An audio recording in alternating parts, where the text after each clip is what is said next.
Esta es una historia bastante desconocida porque es la historia de dos gemelos que fueron los gobernadores de Cataluña en un tiempo. Y la verdad que, aunque fue hace muchísimos siglos, el fondo es un fondo bien humano, ¿verdad? Acuérdense que Barcelona no fue nunca un reino, siempre fue un condado, pero independiente totalmente. Fue creado, la marca hispánica fue en la época en que estaban los moros en España. Toda la parte de frontera con Francia, Carlomagno hizo todo lo posible para que no le entraran los moros a Francia. Digo que en esa época no era Francia. Pero entonces manda construir una cantidad de castillos en la zona de los Pirineos que se llamó la marca hispánica, porque es lo que dividía, digamos, la península ibérica del condado franco. Y entonces estos castillos, digamos, formaron, porque acuérdense que no era solo el castillo, sino que tierras alrededor y eran como pequeños señores feudales muy ricos, ¿verdad? Y esos condados dependían del Imperio Carolingio, o sea, de Carlomagno. Bajo el dominio franco, desde la conquista de Gerona y la conquista de Barcelona, por el rey de Aquitania, Luis el Piadoso. Acuérdense que también ahí tenemos Francia dividida en un montón de reinos. De los más conocidos Aquitania, pues por la señora Leonor. Y entonces, en ese momento se establece como condado independiente de Barcelona. El primer conde se llamó Vera, fue destituido por su política de paz con el al-Andalus. Acuérdense que los reyes tenían que hacer a veces alianzas con los moros, que eran los dueños de gran parte de España y que eran muy ricos. Entonces, toda la parte de Andalucía tenían que tener, pues, amistad con ellos para no pasar en guerra todo el año. Además, acuérdense que en esa época, en el invierno, obligadamente no había guerra.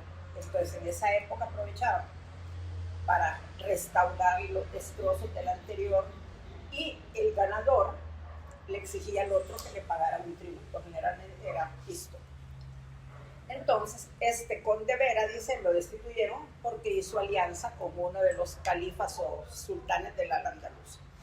Pero vino un proceso de unificación cuando Wilfredo el Velloso, que se llama así porque dice que era peludo de pies a cabeza, último conde nombrado por los reyes francos. Estamos hablando, fíjense, en el año 840, estamos hablando del siglo IX. Pero él fue muerto por los musulmanes y dividió el condado entre sus hijos, permaneciendo indiviso el núcleo Gerona-Osona. En el 985 gobierna Barcelona el conde Borrell III y la ciudad fue incendiada por Almanzor del Califato de Córdoba. Tengo que decirles que esos nombres chistosos como Borrell todavía los ponen los catalanes. Es normal ahí llamarse Borrell y cosas así medio raras, pero todavía existen. Vaya, por ejemplo, un nombre, Laia, de mujer, es bonito, pero eso es Eulalia. Ya Eulalia no sabe tan bonito. Entonces, el conde Borrell se refugia en las montañas de Montserrat esperando ayuda de los francos, que no le llega, por supuesto. Se termina la dinastía carolingia de Carlomagno. Borrell no asiste a prestar juramento al nuevo rey de la Casa de los Capetos. Fíjense que los Capetos todavía van a llegar hasta el 1016, o sea que viene desde el siglo IX, la dinastía de los Capetos en Francia. Yo creo que es la más antigua del mundo, no creo que haya otra que haya tenido tanto tiempo. Su hijo, que es el lugar más bello del mundo, ¿verdad? Su hijo Ramón Borrell se casó con Ermesenda de Carcassonne. Aquí va, fíjense que se les queda el nombre Ermesenda, porque esta vieja sí que empuxa. Pero aquí empieza. El hijo de Ramón Borrell y de Ermesenda se llama el conde Berenguer Ramón I, y será un gobernante débil bajo el dominio de su madre y regente, la poderosa Ermesenda. Ahora, esto es el condado de Barcelona y el reino de Aragón. Si se fijan, Barcelona es enorme, ¿verdad? Inmenso. Y luego están las otras ciudades, Sobarbe, Ribagorza, Urgel, Cerdaña. ¿Todavía se llaman así o no? Las ciudades, muchas capitales sí. Bueno, pues ahí tienen una idea de lo que era el condado de Barcelona y por qué tiene después tanta importancia en lo que vamos a hablar. La poderosa Ermesenda, que ya dura, me parece muy raro esa fecha, 18 más 57, como no si le sale. Bueno, Ermesenda de Carcasona es la hija del conde Rogelio I de Comillas y de Adelaida de Gévaudan, de la más alta aristocracia carolina. Casada a los 20 años con Ramón Borrell, conde de Barcelona, ciudad recién destruida por Almanzor. Es una hembra recia, de singular hermosura y ánimo varonil. Cabalgaba a la par de su marido en sus campañas. En la corte de los jueces, sentada en el tribunal, impartía justicia en ausencia de su esposo. Tuvo enorme poder político y económico. Entrega territorios y castillos a los campesinos para aumentar la población y luchar contra los moros. Dígame si no era lista, ¿verdad? Al morir su esposo, es regente de su hijo Berenguer Ramón I, que tiene 12 años. Entonces ahí tenemos, miren la efigie de Ermesenda, ¿verdad? Pero fíjate que la ponen entre libros y acuérdense, estamos hablando del siglo IX, X, una mujer en ese tiempo, increíble. Entonces ahí está, bueno, la regencia de Ermesenda. Al llegar su hijo Berenguer Ramón I a la mayoría de edad, continúa ejerciendo un cogobierno. Realiza grandes donaciones a la Catedral de Gerona, que tiene la nave gótica más ancha del mundo, todavía, imagínense lo que son 23 metros sin una sola columna. No tiene ni una columna. Yo como ya había oído de esto cuando fui, mi marido lo midió a ver si de veras y sí tenía, más que íbamos con el yerno catalán, pero entonces teníamos que ganar. Bueno, entonces, el estilo románico y gótico y fue construida en el año 1015. Su característica, esto es divino, tiene una gárgola de piedra que se llama la Bruja de Piedra, en recuerdo de una mujer que tiraba piedras contra el templo profiriendo blasfemias. Entonces la convirtieron en gárgola en la catedral para que de su boca salga agua que la purifique. Miren, a mí estas cosas me encantan definitivamente. Sí. Me parece tan lindo toda esa barbaridad. Cosas que se inventan. Y esta Ermesenda, entre los grandes logros que hizo, fue que logró que el Papa le quitara la excomunión a su hijo y a Almodis. Ya vamos a hablar de Almodis. Ermesenda murió a los 85 años y está enterrada en la Catedral de Gerona, por supuesto. Miren qué belleza. No puede resistir la tentación, aunque la gradería para subir te deja sin aliento. El lugar es espectacular. Y arriba está la veleta, que es un angelito. Ramón Berenguer I el Viejo. Este es nieto de Ermesenda y le toca iniciar la tarea de reconstrucción del poder contra la resistencia de los nobles feudales y de reconstruir Barcelona, que había sido destruida por Almanzor. Se casa con Isabel de Nimes, pero ella muere en el parto de su hijo Pedro Ramón, y su segunda esposa será Blanca de Narbonne. Fíjense que todos esos apellidos franceses provienen de los castillos de la marca hispánica que está en los Pirineos, ¿verdad?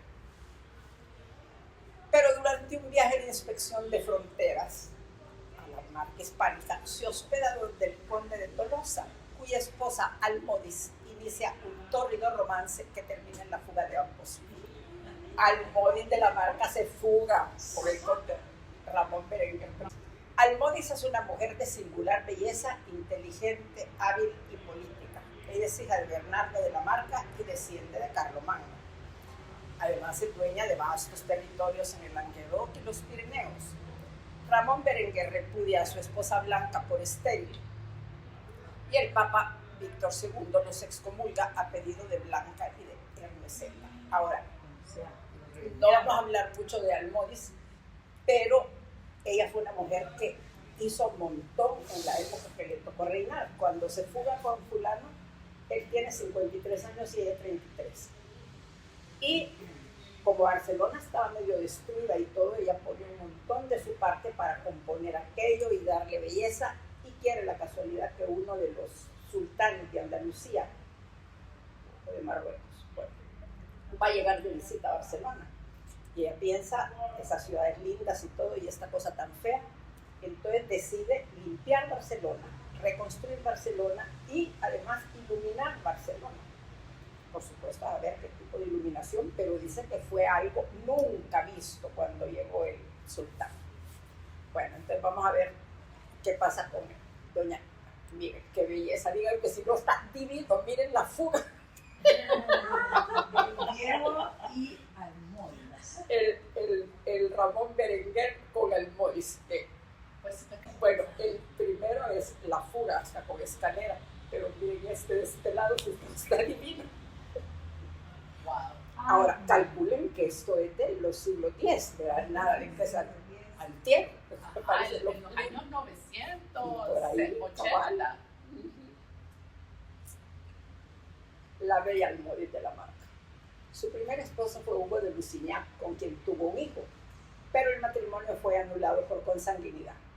Con Ponce de Tolosa, que fue su segundo esposo, tiene 4 hijos en 10 años de matrimonio. Se fuga con Ramón Berenguer I y se convierte en condesa de Barcelona, 33 años y 53. Y van a tener 4 hijos, los gemelos, Berenguer Ramón y Ramón Berenguer y 2 hijas más.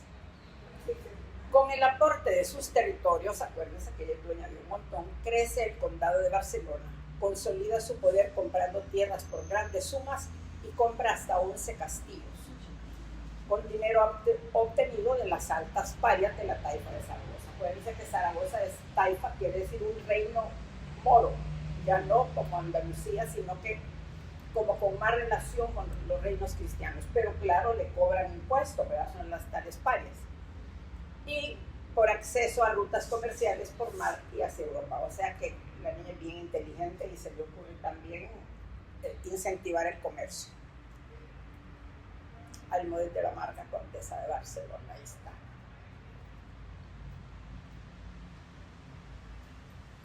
Los amos de toda Cataluña. Los condes de Barcelona consolidan su poder firmando pactos con obispados y clanes nobiliarios más relevantes de Osona, Urgel, Gerona y Barcelona. Ella aparece en todos los documentos reales de los que guardaba una copia. Como no había fotocopiadoras, imagínate. Pero imagínate, entonces sí hacían copia. Pues claro, mírala. Y lo difícil que debe haber sido. Pero Pedro Ramón, hijo del primer matrimonio del conde, resiente la influencia política de Almodis y su intención de que hereden el trono a sus hijos gemelos. Hay 2 versiones. Una, que Pedro Ramón estaba enamorado de Almodis, porque se parecía más a su edad que la de su papá. Otra versión, que es la que hay que creer más, es que sentía envidia del poder que ella había adquirido, la iniciativa que tenía y todo lo demás, y el miedo de que al tener 2 hijos varones heredaran ellos en lugar de él.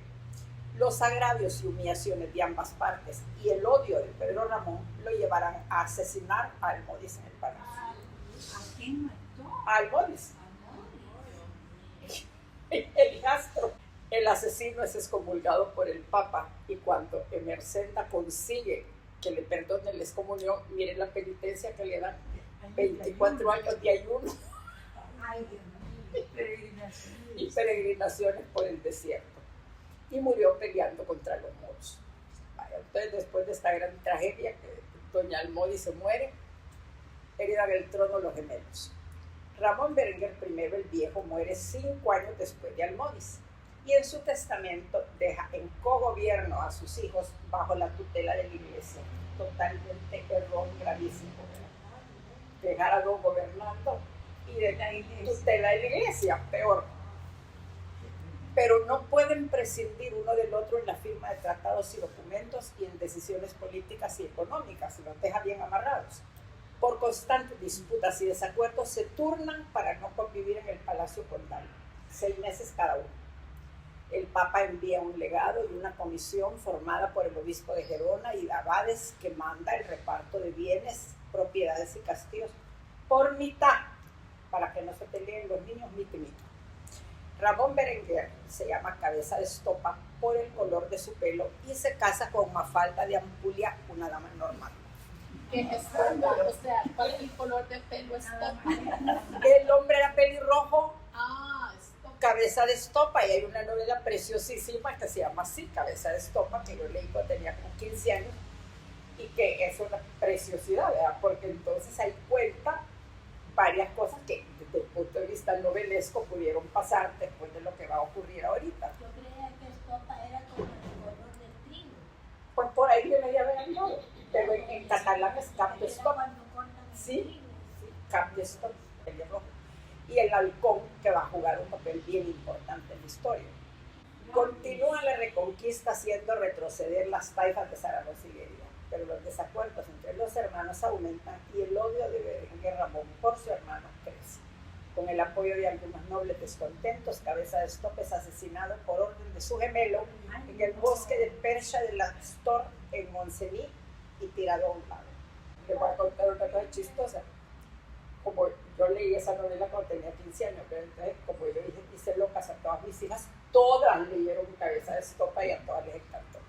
Entonces viene la Merce y cuando empieza de novia el señor catalán, ¿verdad? Entonces uno de los hermanos la llevan a diferentes lugares y entonces de repente aquí vamos pasando por el bosque de Percha, ahí está el lago. Ay, sí, dice ella así con cara de ingenio, ¿verdad? Aquí es donde mataron a Cabeza de Estopa. Dios mío, qué criatura más culta.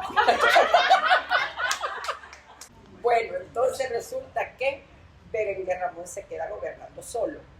Tiene una disputa con el Cid, de quien cae prisionero, y es liberado mediante rescate. Sospechando su participación en el fratricidio, es sometido a juicio de Dios y es derrotado. Acuérdense que el juicio de Dios era un pleito entre dos caballeros y el que se moría era el culpable. Es excomulgado, viaja a la cruzada y muere en Jerusalén. Ahí están los condes gemelos, que lo único que tienen igual en la capa. Miren, ese es el monumento que está en el lago a donde fue asesinado Cabeza de Estopa. Y aquí va la historia del halcón. Cuando el conde fue asesinado, el halcón voló hacia un árbol. Los nobles leales lograron encontrar su cuerpo dentro del lago y en medio del bosque de San Celoní, porque el halcón nunca dejó de volar sobre el lugar. Entonces es el que les enseñó a dónde estaba el cadáver. Sobre el entierro de Cap de Estopa, se dice que el halcón voló constantemente sobre el féretro del conde y que también lo hizo sobre el hermano gemelo hasta que cayó desfallecido. Que los monjes que cantaban el oficio de difuntos se equivocaron y repitieron: Caín, ¿dónde está tu hermano? Ese es un relieve en el claustro de la catedral, a donde están los asesinos y todo. Ahí está la tumba de Cabeza de Estopa y ahí está el halcón, el Azor. Ramón Berenguer III el Grande. Esto es más acerca de la historia. Hijo de Ramón Berenguer II, asesinado por su hermano. Fue protegido por su padre Mafalda y por los nobles fieles a su padre por temor de que sea raptado y asesinado. En la novela, por supuesto, eso es fuera de historia, en la novela, al niño lo esconden y lo llevan a vivir a la casa de un noble, el conde no me acuerdo, pero dos de los principales señores catalanes se van con él, pero para que no sea tan evidente, se disfrazan. Uno es don Salvador Villescas, que se disfraza como de preceptor del niño, y el otro es don Ramón Foix de Moncada, que se disfraza de bufón. Entonces están siempre a la par del muchachito, ¿verdad? Y son los que lo cuidan y el niño crece creyendo que se llama Manrique y todo, porque tienen miedo que lo vayan a matar. Y ya después, pues ya cuando crece se resuelve todo. Bueno, hacen pasar al niño por el lago, que no le cuentan nada más que ahí asesinaron al conde y no sé qué, y le hacen que se arrodíate porque este era un gran hombre y todo lo demás. Y los dos nobles renuevan el juramento de no descansar hasta castigar al fratricida, ¿verdad? Pero la verdad es que este niño sí lo mantuvieron escondido y sucedió a su tío conquistando varios condados en coalición con Pisa, Florencia, Siena y Roma. Conquistaron Ibiza, sitian Palma, pero son vencidos por los almorávides. Acuérdense que Palma de Mallorca va a ser conquistada hasta por Jaime I el Conquistador. Pero se casó con María, la hija del Cid. Y esto sí es cierto. Pues. Al enviudar de la hija del Cid, se casa con Dulce de Provenza, que aporta su territorio, y su hija Berenguera de Barcelona, y los gemelos Ramón Berenguer IV y Berenguer Ramón I de Provenza. O sea que sigue la descendencia de gemelos, pero le siguen poniendo los mismos nombres, solo que uno es el número 4 y el otro es el número 1. Ingresó a los templarios, pidió ser llevado al hospital de los pobres, donde murió, y está enterrado en el monasterio de Ripoll. Ese es el hijo de Ramón Berenguer el otro. Hay una estatua suya en la plaza del Palacio en Madrid, entre todos los que están en fila así. Y esta es la estatua que está en Barcelona. Pero ya es del tercero. Ramón Berenguer I sometió al Panadés y hace alianzas con los condes de Urgel y de Palais. Cobra parias a las taifas de Lerida y Zaragoza e inicia la compilación de las observancias de Barcelona, usos y costumbres, la base de la Constitución catalana, que se refiere al soberano como príncipe. Miren, es impresionantísimo cómo Barcelona, desde épocas antiquísimas, tenía un orden económico, político tremendo. Vaya, el Museo de Historia es lo más espectacular que puede haber, y ahí puede ver uno cómo tenían ya organizados de siglos VII, VIII, los gremios, así con unas leyes, pero buenísimas con respecto a los patronos y todo, así como los sindicatos. Y luego, a mí eso es lo que más me impresionó, el sistema de las casas de cambio, que en una de las novelas, yo creo que de Chufo Llorens, es sobre una casa de cambio. Dice que era tan primitivo aquello que, ahora piensen, Barcelona es el puerto más importante en esa época, y entonces tiene comercio con África, comercio con el resto de Europa y todo. Entonces las casas de cambio eran bien importantes. Entonces dice que la señal de que una persona estaba autorizada por la ley para tener una casa de cambio no era en edificio, era en la calle, pero tenían una mesa y la mesa estaba cubierta por un mantel color ocre. Eso era la señal, y tenían un sello de que estaban autorizados. Y entonces ahí era el momento de que toda la gente llegaba a hacer el cambio y todo. Pero una cosa tan organizada, bueno, incluso dice, entre ahí y Amberes es a donde nacieron los seguros, que increíble, imagínate, para asegurar toda la mercadería que entraba, los barcos y todo, impactante. Tras el asesinato de Ramón Berenguer II, el destierro del fratricida, su hijo Ramón Berenguer III el Grande consolidó el gobierno y aumentó territorios. Será llamado Dux Catalaneses, la referencia más antigua a Cataluña. Incorpora el condado de Provenza con el matrimonio de la condesa Dulce. Creo que ya está, a ver, o hay otro. No solo dibujitos. Es que a mí me encantan los dibujos. Miren la barra de Barcelona, ¿verdad? Que está en las camisetas del Barça, por supuesto, ¿verdad? Sí. El matrimonio de Ramón Berenguer IV con Petronila, hija de Ramiro I de Aragón, y heredera al trono, constituye la unión de la dinastía condal de Barcelona con la Casa Real de Aragón. A los 24 años, el conde Ramón Berenguer IV concertó su enlace con Petronila, entonces de un año. Ella llevó como dote todo el reino de Aragón, y su hijo Alfonso II fue el primer rey de Aragón y conde de Barcelona.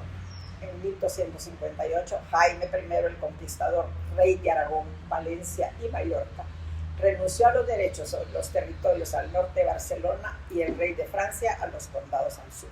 Miren, si alguna vez tienen chance de leer alguna novela sobre Jaime I el Conquistador, eso es lo más increíble que puede haber. Vaya, fuera de serie. Él era rey de Aragón, y entonces lo casan de Castilla, y en la nulidad y se la dan, pues, definitivamente. Entonces empieza el problema de con quién lo van a casar, pero tiene que ser alguien que aporte y que... Entonces, no sé a quién se le ocurre casarlo con una princesa húngara. Pero entonces él dice, bueno, como vas a ver de dónde es, ni la quiero conocer para nada, no le interesa. Entonces el primer día que la ve es el día de la boda. Y entonces entra ella tapada. Y en el momento pues que se van a casar, tienen cada uno que pronunciar sus votos. ¿Y cuál no es el susto de don Jaime? Que ella pronuncia los votos en catalán. Acá ahí se muere el hombre, ¿verdad? Y donde la destapa, yo guardo una muñeca a la niña. Y tiene como 8 hijos con ella. Y fue, bueno, él es un rey que hizo un montón por los 2 reinos, Aragón y Barcelona, y es el que conquista Mallorca y todo lo demás. A mí eso me conmovió mucho porque la historia es fantástica, ¿verdad? Un romance tremendo. Ahí están las 2 coronas, la de Aragón y la de Barcelona. Tras la unión con la corona de Aragón, mira esto, Celina, se mantienen las costumbres del condado en las ceremonias. Cuando el rey de Aragón, Pedro I el Grande, entró en 1283 en Barcelona, recibió la garlanda, que es una diadema con que fue coronado como conde de Barcelona y señor de Cataluña. O sea que es diferente la diadema. Bueno, entonces ya quedamos que la garlanda es la diadema con que coronan a los condes de Barcelona. El Consejo de Ciento fue una institución de autogobierno formada por 100 ciudadanos entre los siglos XII y XIII. Vaya, fíjense qué forma de gobierno más especial. Acuérdense que en Florencia era el Consejo también el que gobernaba. Entonces esto era, vaya, es una democracia ya incipiente tal vez, pero bien real. El Consejo de Ciento exigió al rey de Aragón, Martín I, que en su visita no... Vaya, el consejo es el que le exige al rey de Aragón que en su visita no debe portar corona, sino la tradicional garlanda llevada por los condes de Barcelona antes de unirse a Aragón. El derecho propio del conde de Barcelona fue abolido en el 1744 tras la guerra de sucesión española.